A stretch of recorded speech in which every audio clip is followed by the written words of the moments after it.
Alors pourquoi est-ce que c'est extrêmement important de planifier les tâches en avance? Donc la planification des tâches, elle permet bien sûr de prévoir et d'organiser son travail.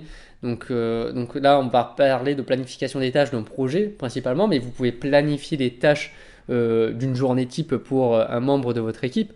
Donc l'objectif, c'est vraiment de prévoir en avance ce que l'on va réaliser et de les organiser de manière hiérarchique, c'est-à-dire dans un certain ordre à réaliser. Donc il va falloir déterminer bien sûr le nombre de tâches que vous avez à réaliser pendant votre projet, quelle sera la durée exacte ou plus ou moins exacte bien sûr de la tâche. Donc ça peut être dans vos exercices, ça sera soit en heures, soit en jours, soit en semaines, soit en mois, ça dépend de l'ampleur du projet. Et bien sûr, quels seront les intervenants dans votre projet? Est-ce qu'il y aura toute l'équipe? Est-ce qu'il y aura votre direction? Est-ce qu'il y aura des prestataires externes de l'entreprise? Donc tout ça, il faut le prévoir en avance. Pourquoi est-ce que c'est si important la planification des tâches? Déjà, bien sûr, pour connaître la durée totale du projet, c'est-à-dire ce sont des estimations bien sûr de temps. Il y a ce qu'on appelle la date au plus tôt, donc c'est-à-dire la durée minimale du projet. Ça peut être 20 jours, ça peut être 30 jours, ça peut être un mois, 2 mois.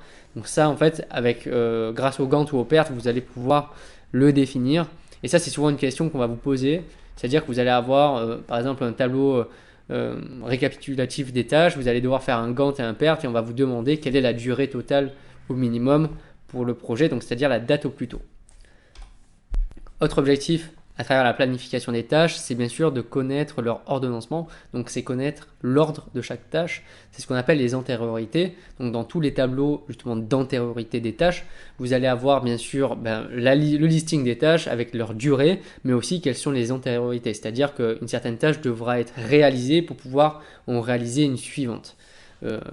Et donc c'est comme ça qu'on va justement imbriquer toutes les tâches entre elles pour pouvoir connaître la date au plus tôt et la durée minimale du projet.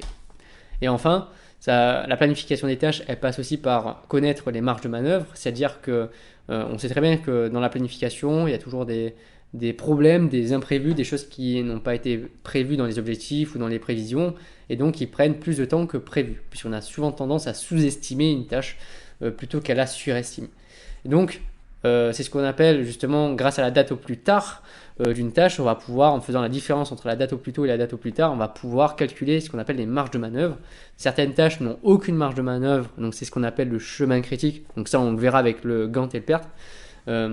Il y a des tâches qui ont beaucoup plus de temps d'attente.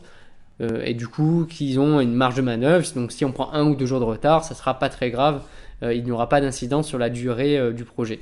Par contre, certaines tâches, si elles ont 0 marge de manœuvre et qu'elles prennent plus de temps que prévu, là, il y aura un impact sur la date de livraison du projet.